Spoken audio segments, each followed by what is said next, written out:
Well, good evening, everyone, and welcome back to another installment of Night Skies of Fort Collins.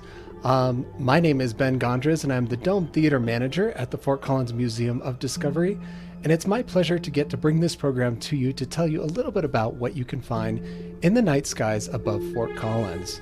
Now, with that said, if you're watching from somewhere other than Fort Collins, that is totally fine. Everything that I show you should also be visible in your night skies, as long as you're somewhere in the northern hemisphere.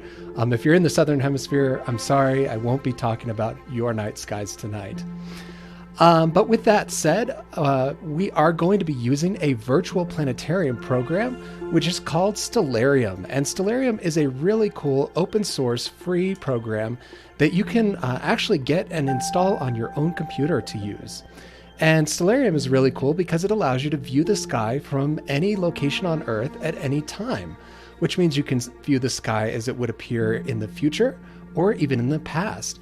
This makes it a really useful tool for planning your stargazing trips. You can find out where things are supposed to be in the sky before you actually go out and try to locate them in the real night sky. And you can also check out the night sky from other locations on Earth. So if you are in the northern hemisphere and you wanted to check out the southern skies, you could see what the skies look like from Australia if you wanted to. So with that said, if you want to visit stellarium.org, you can download the software there, and there is also a version that runs in your web browser. Now, before we get started, I did want to mention that tonight's program is made possible with your support. And to do that and to continue these programs, we do ask that you consider making a donation to the museum. You can do that at our website at fcmod.org/donate. Or if you're watching on Facebook Live, there should be a little donate button right down below the video here that you can click at any time to make a donation. And we do really appreciate that, and that does help us continue to bring these programs to you. And last but not least, before we get started, I do want to mention that if you have any questions during the show, feel free to leave those in the comments. There is a bit of delay between when you post the question and when I actually see it, but eventually I will get to any questions that pop up. So if you do have any, just leave them in the comments and we'll get around to them eventually. All right, well, with all of that said, let's go ahead and jump into Stellarium and get started. So as you can see, we are viewing the sky as it would appear from here in Fort Collins at the current time, just a few minutes after 5 p.m. So let's go ahead and move time forward faster than it normally would so that we can get the sun to set and we can begin to see some stars coming out in the sky. Now, I'm going to slow it down a little bit and look to the southwest here. And I want you guys to keep a keen eye out to see if you can see the first star to appear. And it should be appearing any second now. I'm beginning to see it. All right, I'm going to go ahead and pause time here, and hopefully you guys see the first star to appear in the sky. It is located right here, and this star is the brightest star in the night sky, which is Sirius. Now, I want to talk a little bit about star brightnesses and how we measure star brightnesses. And to do this, we use a scale called the magnitude scale. And the magnitude scale actually works a bit in reverse, with the brightest stars being lower on the magnitude scale and dimmer stars actually being higher numbers on the magnitude scale. Now, this reverse scale is actually the result of an ancient fluke that seemed like a good idea at the time. And the story begins about 129 BC when the Greek astronomer Hipparchus produced the first well-known star catalog. And Hipparchus ranked his stars in a simple way. He called the brightest ones of the first magnitude, meaning the biggest. Stars not so bright, he called of the second magnitude, or second biggest. And the faintest stars that he could see he called of the sixth magnitude. And we still use this ancient system to describe how bright objects in the sky are. However, modern astronomy has expanded the magnitude scale to include brighter celestial objects such as the Sun, Moon, and Venus. And in the other direction, to telescopic objects, or objects that can only be seen with a telescope and lie beyond the limit of our naked eye. Therefore, the brightest celestial objects, again, have the highest negative numbers, while the faintest have the highest positive numbers. So when I talk about magnitude later on in the show, you'll hopefully kind of understand what that means. All right, let's continue moving time forward so that the sun can fully set here. And we begin to see a lot more stars appearing in the sky. Now, for those of you who happened to celebrate Easter last Sunday, did you know that there was an Easter rabbit waiting in the sky for you? Let's go ahead and slow down time again so that we can find that Easter rabbit. And because it's still in the sky actually tonight. Just after sunset, you can look to the southwest to spot the stars of the constellation of Lepus, the hare. Oh, and there's Canis Major, the big dog. But Lepus is the hare, as I said before, and Lepus contains about a dozen easily visible stars. Its brightest stars are the magnitude 2.6 Arneb and the magnitude 2.9 Nihal. And here's the artwork for Lepus, just so you can see him there. Now, to find Lepus, you can locate Sirius, which should be pretty easy. Lepus lies due west of this star and due south of a line connecting Orion's knees, which are Rigel and Safe. And here, of course, is Orion the Hunter. Now, all of these constellations are setting in the west, as you can see here, as time moves forward. These are winter constellations that have been pretty familiar to us for the past few months, but are beginning to leave our skies now and giving way to spring and summer constellations later in the evening. Now, looking in this direction, we see another bright object. This is a bright red object that has been in our skies for a while. And this object is, of course, Mars, the planet Mars, located right now within the constellation of Taurus, the bull. Mars is 6 months beyond its bright opposition, or the point at which Earth was directly between Mars and the Sun, though NASA's Perseverance rover continues to keep it in the news. The red planet is steadily fading, but for now it's very easy to see through between dusk and after midnight. Now, it might be easy to get Mars confused with both Aldebaran, the bull's eye in the constellation of Taurus, or even Betelgeuse, which is the even brighter orange star in the constellation of Orion, as both of these stars are actually brighter than Mars currently, and sometimes can be seen to have an orange tint to them as well. But you can find Mars right between the horns of Taurus. Now let's go ahead and look south here and move time forward till about 10 p.m. And as I said before, those winter constellations are setting. But if we look high in the sky at about 10 p.m., if we're looking south, almost directly overhead, we will see the sickle of the constellation Leo the Lion. We can see these stars right here, 1, 2, 3, 4, 5, and 6, with the bottom star being Regulus, the heart of the lion. And here's the artwork for Leo.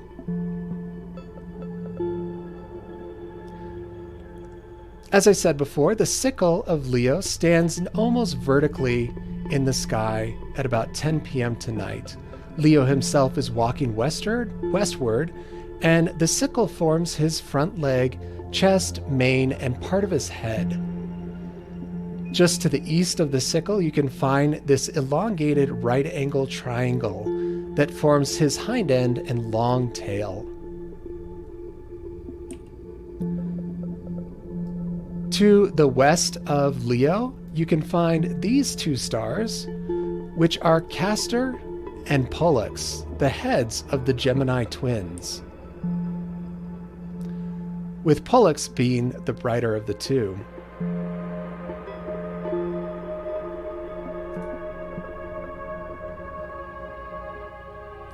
Now, if we drew a line between these two stars of the two stars Castor and Pollux, and went about 2.5 fist at arm's length, excuse me. So holding your fist out at arm's length, if we went about 2.5 widths of that, we would find this grouping of stars right here, which is the head of the constellation of Hydra. And Hydra is the sea serpent. In a moonless dark sky, this grouping of stars is a subtle but distinctive grouping, about the width of your thumb at arm's length. Binoculars show it easily through light pollution or moonlight. If we continue the line further by about 1.5 fists, you'd hit the second magnitude Alphard, Hydra's orange heart. There's our sea serpent snaking along there.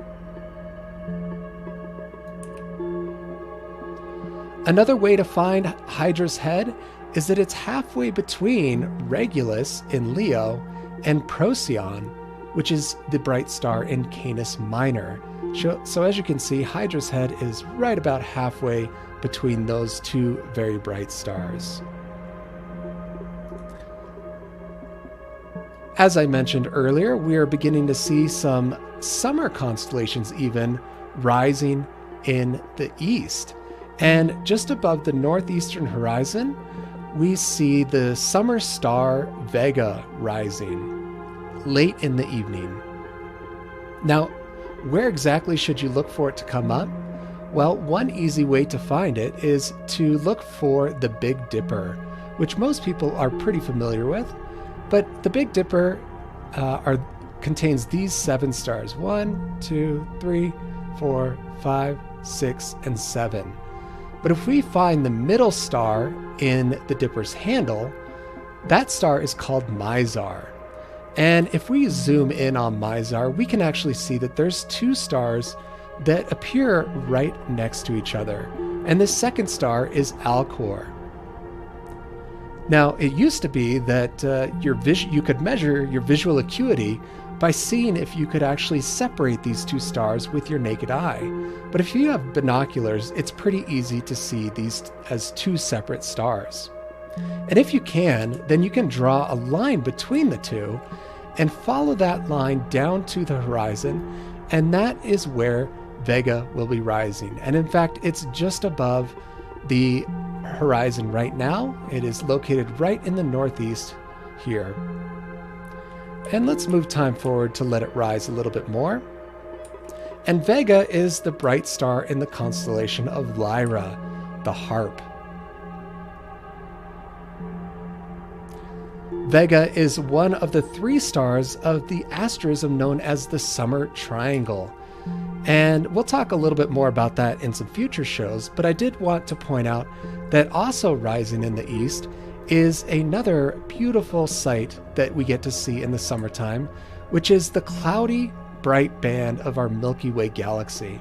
And it might be a bit hard to see on over Facebook Live, but if you can see, this cloudy band here is rising in the east now, and in the summertime it will be up high in the sky and will be a beautiful sight to see. Now, of course, if you are within a city like Fort Collins, you might have to deal with something called light pollution.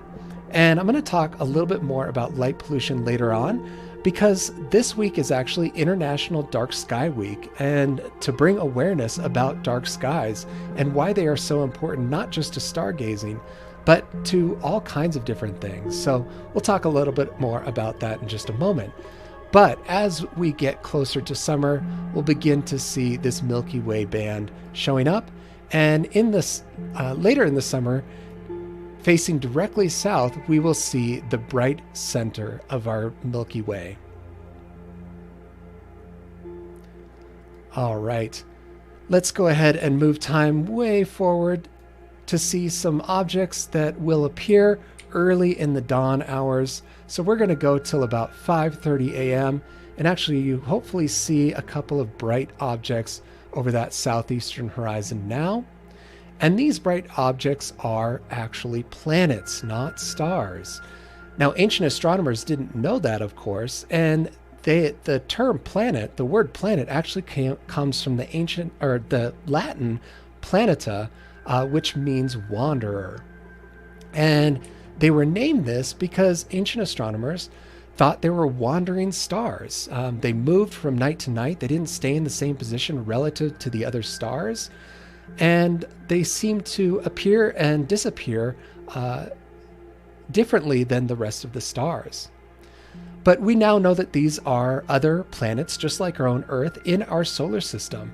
And the reason they appear lit up is because they are actually reflecting the sunlight from our own sun. And they are much closer to us, so they often appear much brighter than the stars around them. Now, these two planets that you can find in the sky at about 5:30 a.m. are Saturn and Jupiter. And another really cool sight to see tonight is we see another very bright object down closer to the horizon. And this object is in line with Jupiter and Saturn and is, of course, the moon. Now, the moon is, well, let's go ahead and zoom into it to see what phase it is in. Here we go. So as we can see here, the moon is currently in a waning crescent phase, which means it is moving towards being a fully shadowed new moon. Now, these moonless nights mean that it is really great to get out and look up at the sky because you can see a lot of dimmer objects that you aren't able to see with that moonlight.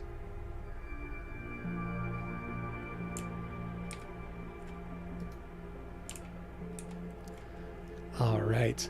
Now, of course, the moon is not the only source of light that washes out our view of the night sky. As I said before, light pollution, the light from our city lights and from our vehicles, also makes it more and more difficult.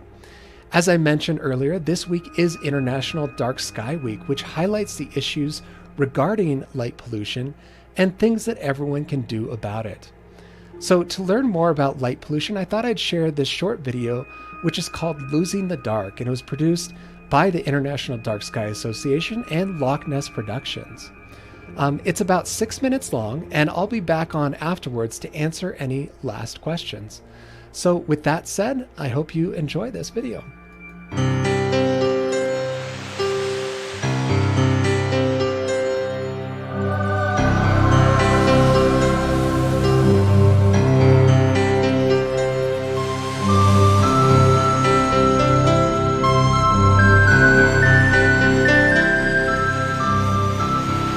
We live on the surface of a planet, spinning on its axis once every 24 hours.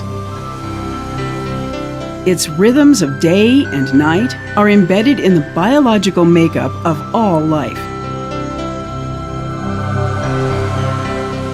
During the day, we bathe in the glow of the sun. As night approaches, darkness takes over. It's a time to rest, to rejuvenate, to marvel at the beauty of the night.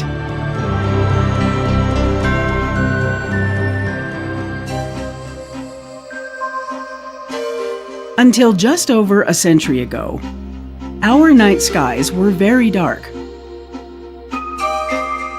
Now, even the wilderness is invaded by light.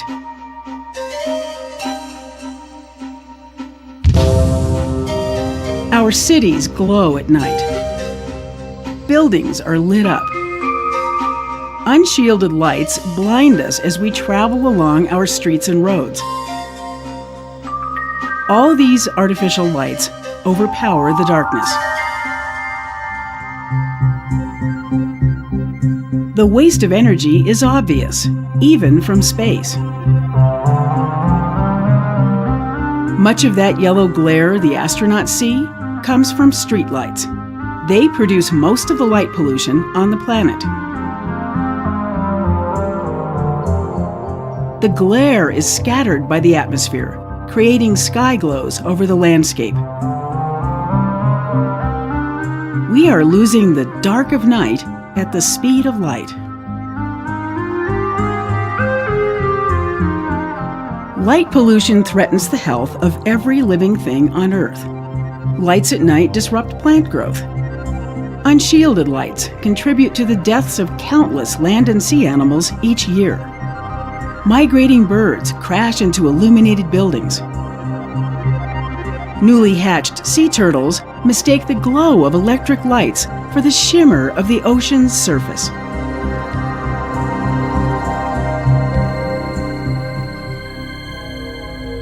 Bright lights at night also directly affect humans. Drivers and pedestrians temporarily blinded by poorly designed lights have suffered tragic accidents. Light pollution poses a silent threat to our health. Exposure to light at night disrupts the circadian rhythms that regulate our sleep cycles. People working at night under bright lights or living in light-polluted cities face a higher risk of developing diseases such as breast and prostate cancer.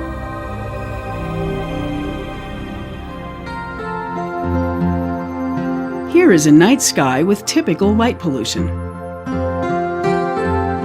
On a good night, only the brighter stars and planets pierce the glow.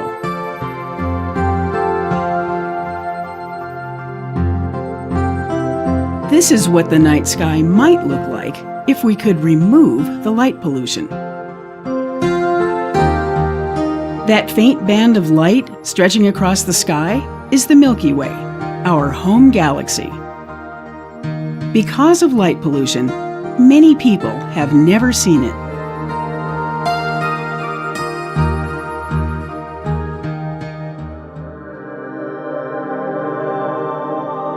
Astronomers know all too well the problems caused by lighting up the night. They need clear, dark skies to study the many fascinating objects in the universe. Light pollution simply washes out their view of the cosmos. Lighting up the night sky wastes money and fossil fuels. To keep a 100-watt light bulb turned on every night for a year takes the equivalent energy output from burning half a ton of coal. Multiplied by the billions of lights blazing up from Earth, the cost of energy we use to light up the night is colossal. While lighting is needed, there are some simple things we can do to ensure that it's neighborhood-friendly, energy-efficient, and helps preserve dark skies. We can replace light fixtures that send light up to the sky with ones that direct light down, exactly where we want it. They're called fully shielded fixtures. We can also illuminate only the places that need it. And of course, we can just turn off unnecessary lights.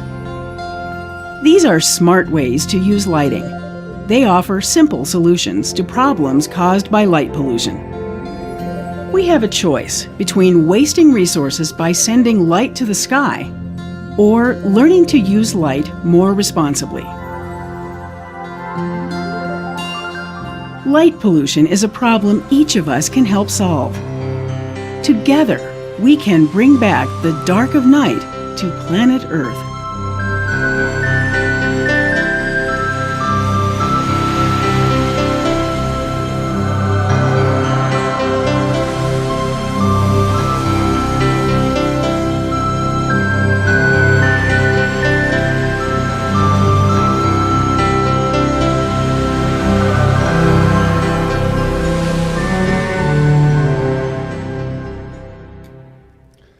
All right, well, hopefully you know a little bit more about dark skies and light pollution. And if you want to learn more about those topics, you can visit the International Dark Sky website at darksky.org.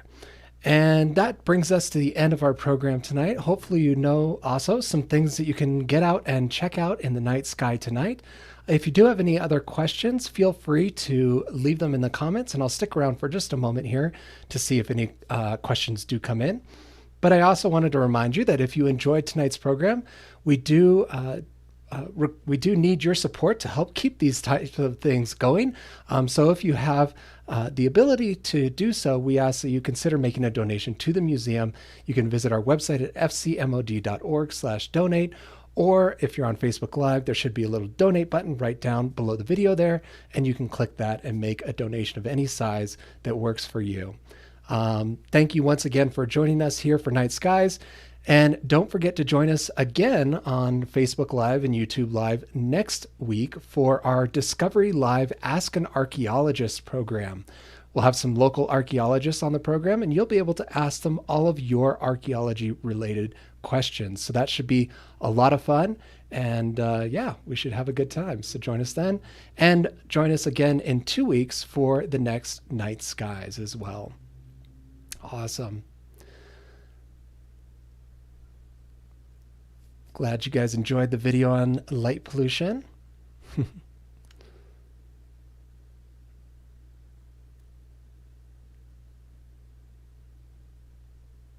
Excellent. Well, I'm not seeing any questions coming in, but if we do have questions after the fact, feel free to leave a comment and we will try to get back to them as quickly as possible. Thanks so much for joining us again, everyone, and we'll see you next time. Have a great night and keep looking up.